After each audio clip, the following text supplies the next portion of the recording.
Ask Me Anything 3, the search for answers, I guess. Trying to make a play off of Star Trek 3, like, search for Spock, so search for answers. Ask Me Anything Beyond.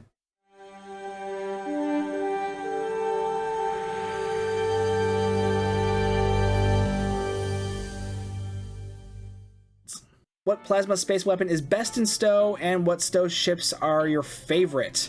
Well, as for plasma weapons, I mean, I assume you mean like what variant of plasma weapon is best, like Ultimate or the Viridians, something like that. And honestly, I don't really know which one is like the absolute best, because I'm really with a weapons proc, it's only going to make like a 3% difference at most overall, so it's not going to make a huge difference. So really just kind of get what you like. I still like the assimilated plasma weapons. Those have a nice proc on them because they basically do a little extra damage by taking hull off of an enemy target and adding it to you, so it's basically a little bit of extra damage and along with a heal. Ultimates are nice too. They have a good debuff for plasma and kinetic weapons. Corrosive plasmas are also nice for their debuff. I know Spencer likes the Viridians for the haste buff. They're not bad. I know Augie still thinks they act a little weird, so I don't know just how good those are, but at the same time they also look really cool. So yeah, but basically when it comes to this type of stuff, it's more about like the set stuff, like the unique weapons. That is the most important part. Like if you're using plasma, you definitely want to have at least the 2-piece from the ultimate set. I would go full 3-piece, but you want at least the 2-piece for that. And if you're using beam overload, you also want the I forget the name of it, the piezoelectric plasma beam array, I think it's called, the one from the Lucari reputation. You'll definitely want that because that adds electrical damage, which is nice. So yeah, with this kind of stuff, it always usually ends up coming down to whatever unique weapons that you have available to you, in which case you often want to get whatever ones that you can. As for what ship is my favorite, I mean, we already know the Lexington is my favorite ship in the game, but I mean, I've said this many times, big cruisers are often like my favorite stuff to play as. I really like the World Razor, I like the D'Deridex, I like, or the legendary D'Deridex in particular, but at the same time, there are other ships I do really enjoy playing. Like, I've been loving the legendary Akira, same with the legendary Valdor too. That bundle has been really nice. My Romulan character has basically been maining the legendary Valdor ever since it came out. It's such a fun ship. So, I don't know. I don't know if I have like a specific, like one type of ship that I really prefer. I just, beyond, energy weapon builds, I like ships. I like the Odyssey the most, but there are plenty of other ships that I like to play. Basically, the one thing I really am not into that much is I'm not huge on science builds. Science builds are weird and kind of complicated. I'm just not super into them. I prefer something more weapons based. Theory craft a ship that may be coming in the future, the Typhon Tactical Carrier. I don't know where you're getting this from. I don't know why you think the Typhon might be coming in the future. STO's given no indication that might be true. I hope not, because I actually hate the Typhon. It's such an ugly ship. Like, I've told you guys, how much I hate the Jupiter. I hate the Typhon even more because it's so much worse. It's literally just a brick with warp nacelles. Whoever made that ship had no idea, had no understanding on just the design aesthetic of a Starfleet ship. Can't stand the Typhon. As for theory crafting it, I'm not going to do that in this video just because theory crafting takes a while. This video is already a different thing. But yeah, I don't like the Typhon. I don't want to see it in STO. But like I said, if they want to introduce a new carrier, Odyssey Flight Deck Carrier or the Ark Royale from Star Trek Starfleet Command 2, either of those I'd be very happy with. How would you lower prices in the C-Store in a way so Cryptic still makes a lot of money? See, this is a really hard thing to speculate on because I don't have any sort of analytics data from them. They have that, so they know what works and what doesn't work. So I really can't say for sure what would do that, would do this effectively. The only thing I would suggest is I would love to see the price of master keys be dropped a bit to, like, 100 Zen per, because they did drop the price of R&D packs not that long ago, or the promo R&D packs. They dropped the price on those a while ago, and I mean, they clearly thought that was a good idea, so why not do that with master keys as well? That's really the only thing I can think of there.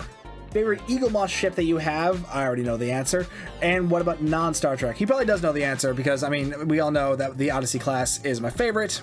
And I do have the Enterprise F Odyssey class model from Eaglemoss. I do love this thing, but at the same time, I mean, one, it's very small. It's just like the standard size. I really wish they had made an XL version of the Enterprise F. I would have loved that. But more importantly, if they're going to do that, I really want an XL of the Enterprise F. You know, that's the revamped version. You know, the one that appeared in Star Trek Picard. I would love an XL version of that because, I mean, this is cool, but XL Enterprise F, that would be cooler, especially based off of the revamped skin, whereas because this is still the older model. This is the, you know, how the Enterprise F looked like before the revamp, which again is cool, but I like the revamp better. This one's also worth mentioning because I do love this thing. The XL Akira. I remember when Master Replica announced that they were doing those drops of the remaining Eaglemoss stock that they had acquired. This was like my #1 priority to get my hands on. And yeah, I actually managed to get one, and I'm so happy about it. And God, it is such a pretty model. I was so happy to get this. And honestly, that's one of the things I always really liked about the Eaglemoss models, is because, I mean, you could get a model of the Enterprise, particularly like the original Enterprise or the Enterprise D. You can get those anywhere, but where else are you going to get a model of the Akira, particularly in like this size? Like that, you know, they always did a great job of finding just those really obscure ships and then doing a really nice job with the models on them. And I do kind of miss Eaglemoss, and I know someone else is taking over the collection. I think it's like Fan Home or something like that. I hope they do a good job with that, and by that I mean I hope they make an XL version of the Enterprise F. Please, for the love of God. As for the non-Star Trek models, I don't have nearly as many non-Star Trek models from Eaglemoss, but I did get this fairly recently. Yeah, I was very happy with this. The Daedalus from Stargate Atlantis in SG-1. This is such a cool thing. And again, it's just a matter of one of those. How often do you see models of ships like this produced? Not very often. And I was really thrilled to be able to get my hands on one. What is the most entertaining console for you to use? Honestly, this one's a bit of a toss-up. If I'm running a phaser build, it's definitely the Excelsior 2 console, the experimental power redistribution, I forget what it's called. But yeah, that thing where it's just, you know, overload at will all over the place. I love that console. But at the same time, if I'm running anti-proton, it's definitely going to be the Bowel Sentry mode console, because that's so much fun. Just firing anti-proton beams all over the place. Ooh, it's fun. I really, you know, actually, might as well throw in the Nidarians console on there too, because again, just lazy boat theme. Those are my favorites. One where I can just press a thing and energy blasts go all over the place. That's just fun for me. Is it truly impossible for us to force Cryptic into adding the Jaeger?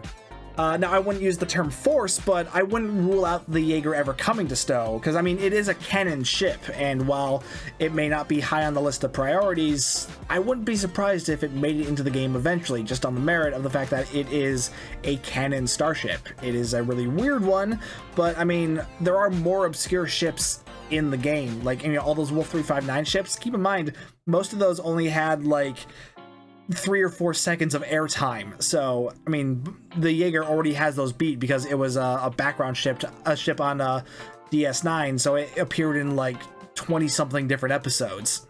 How many ships in-game have been donated to you? More than a few at this point. You know, I've been doing this for like 3 years now. Several were from my fellow content creators like Augmented Dictator Games and Pirate Scum Gaming. He gave me the Alachi Dreadnought recently for a trait that I can use on the El Torpedo build. Some friends have given me ships, you know, a couple ships, but from viewers, 4, maybe 5, the ones I can think of. Recently, someone gave me the Constitution 3. That was from Baron Vizcopa. He streams on Twitch, by the way. Go check him out. One of the channel members, Mystic Tree, he gave me the Gorn Pilot Hunter, so all the plasma stuff on that's going to be really helpful for my Romulans plasma builds. Back when I was streaming on Twitch, someone gave me an Atlas, and someone else gave me the Bowel Sentry ship. That's how I got that. Those are the only ones I can remember right now off the top of my head, and I'm really sorry if I ended up forgetting something from anyone else. So if I did forget, let me know in the comments, and I'm really sorry I forgot, but yeah, I am a very scatterbrained person. If you could kit bash any ship parts together for a personal stow ship, which parts would you take? Also, if you could kit bash, why are you insulting a talking car? Okay, first off, guys, I was born in the 90s, and while I do understand this joke, it's a bit before my time. But if I could, as for kit bashing ships together, honestly, I'm not super into kit bashing stuff. Like, I mean, I don't have anything against kit bashing. I mean, at this point, it's a proud Star Trek tradition in terms of ship design. But I don't know. I just kind of run ships as they were kind of intended to. Though, I mean, if we're talking about kit bashes, I would love to see like the Odyssey parts used more in like other configurations to make kit bashes of those, or like mix them together with other ship parts. I think that would be kind of interesting looking, just because like a lot of the other like, you know, frontline hero ships like the Constitution and the Galaxy, a lot of those were kit bashed into other things, and I think that would be kind of interesting to see what could be done by mixing and matching the Odyssey parts around. Okay, next part of this question, whichever non-Star Trek related ship, weapon, vehicle, pet would you wish for? Any franchise? As an expert, a Normandy from Mass Effect or a White Star from Babylon 5, the A-Team van. Again, born in the 90s. The only A-Team I've seen was the movie starring Liam Neeson. You know, like I said earlier, from non-Star Trek stuff, I would love to see the Protector from Galaxy Quest. I feel like that just fits in really well. I would also love to see the Normandy from Mass Effect. I am a huge Mass Effect fan. I even have a model of that too. And same with the ground stuff. In fact, the hand weapons from Galaxy Quest, I mean, they were literally modeled to look very similar to the original series phasers, so those would blend in really nicely with Star Trek, so I think that would be a cool thing to see. It's never going to happen, but, you know, we can dream. Having a T6X2 ship upgrade is great, but it would be better if Cryptic implemented an extra 2 weapon slots and added an extra universal bridge slots. You'll have 6 bridge officers slots instead of 5. Also, having a T7 ship is not exactly going to work, but instead having a T7 ship upgrade token, that seems like seems to be possible to do if Cryptic ever decides to do it in the future. What are your thoughts on this idea? Well, first off, I don't like the idea of T7 upgrades. I mean, T7 has always been a hot button thing. Yeah, they're never going to do like T7 like the way they did T6, but even then, honestly, like T6X originally was already like the answer to T7, because that's, you know, it added the extra console, the extra Starship trait slot, and the extra device slot. So that was kind of like what T7 was, how they were going to implement T7, which, I mean, technically, so that technically means T6X2 is technically tier 8. But yeah, I feel like adding extra weapon slots or extra bridge officer seating, that's kind of overpowered at that point. And even then, that's something, if they were ever going to add something like that, I don't think it should be added through the tier 6X upgrades. I think that should be added through a different sort of upgrade, so it's not like you'll have to, because, you know, if they do that for like T6X3, then you've got to do T6X1 and 2 in order to implement those, whereas I would rather that be introduced via a different sort of upgrade that you can apply, you know, additionally or instead. But yeah, if we're just talking T6X3, I do agree they do need to do something a little different with them, especially because like the device slots, I mean, cruisers are already at like 6 device slots on T6X2. That's just already more than you ever need. They really should swap out the extra device slot for something else. I don't know what that would be, because like an extra weapon slot seems kind of overpowered. An experimental weapon slot would be interesting, but again, they might think that's overpowered. And again, additional buff seating also seems kind of OP. Does Datan have sopping wet cat energy? I'm going to pretend I know what this means and say yes. He kind of looks like a wet cat at some points, and especially during like the early days in the Romulan story arc. So yeah, he definitely has the vibe of a cat that has accidentally fallen in a bathtub. Most fun thing to do in the game that anyone can do. Honestly, this is a pretty open-ended question, because it's very subjective. Like, what's fun for me is gonna be very fun for someone else. But I mean, I just love playing around with the ships. Like, it doesn't matter which ship. It's fun to, you know, put different parts on them. You know, make them either, you know, as much like what they would be in the show as they can be, or just as ridiculous as I can make them in the game. You know, it's just however many different options you can get, and there's so much you can do with just one ship. It's ridiculous, and there's so much gear that's available. I mean, yeah, there's a lot of like lockbox stuff and stuff, you know, in the low buy store and stuff like that, but there's still a bunch of stuff that's, you know, just available through the reputations or episode rewards. It's kind of nuts. So there's so much you can play around with, and it's just, oh, it's fun. I love it. Ships are great. Okay, pineapple on pizza, gross. Avocado on toast, I mean, it's okay, but I prefer peanut butter on toast. Peanut butter on celery, again, I don't mind. Honestly, just give me the jar of peanut butter and a spoon and I will be the happiest person in the world. Cranberry sauce on turkey, nah, I prefer gravy. Pumpkin spice on anything but pumpkin pie. Honestly, I don't like pumpkin, just like straight up. I don't like pumpkin pie. I don't like pumpkin anything. In my mind, pumpkins are a Halloween decoration and nothing else. So just pass on anything pumpkin for me. Why is the Wrath of Khan compressed beam pistol the best ground weapon in the game? Q. We have talked about this. So Q likes to talk about how the Wrath of Khan phaser from the low buy store, which is also available in the new Genesis bundle, is the best ground weapon in the game. And while it is a good ground weapon, I mean, in terms of sheer DPS, it is not the best. That title is still going to go to the Discovery Full Auto Rifle from the low buy store. Something we've even tested live on his stream.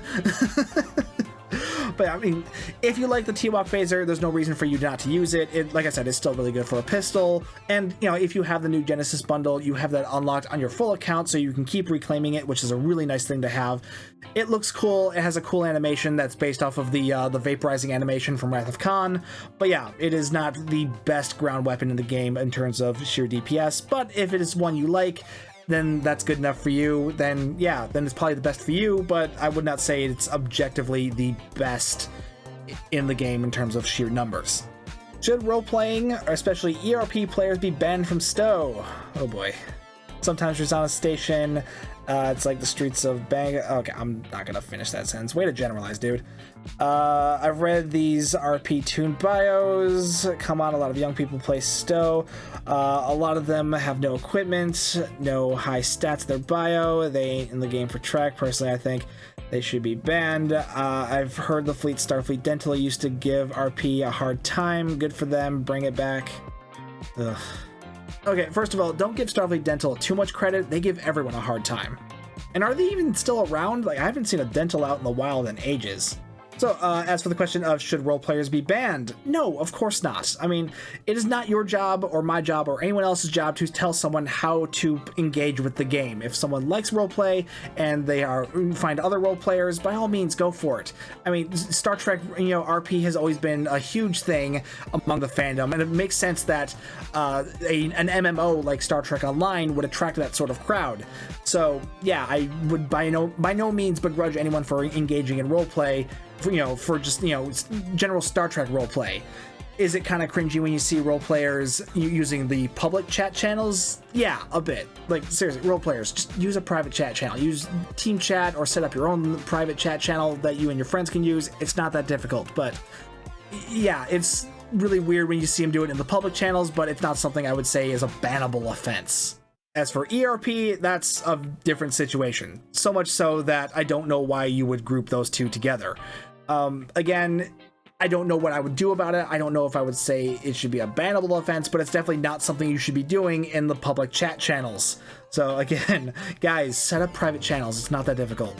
Why do you think of the Aegis Space set? I assume he means what do I think of the Aegis Space set? And I think it's old. I mean, we're talking about one of the oldest space sets in the game at this point. This was like the second one after the old Borg set was introduced. This was introduced with the crafting system. That's how old it is. And I mean, it's not bad for like starter gear if you're setting up a new tune that doesn't have access to any of the reputation stuff and hasn't gotten really far into any of the episodes. You know, it can be obtained pretty cheaply on the exchange. Especially if you already have a tune set up. So the Aegis set isn't bad for like setting up a new alt, but at the same time, I don't know, it's very dated, so it's not something I would typically be super hyped to use. Bloodline, I assume he means blood wine, or Romulan ale. Romulan ale. And for the last question on this list, if you could do it again, would you, and why? It's a pretty open-ended question there, Seawiggy. What are you referring to? What is it you know? Who have you been talking to? Actually, hold on. Who have you been talking to? What do you know? You're going to tell me, Seawiggy? You're going to tell me.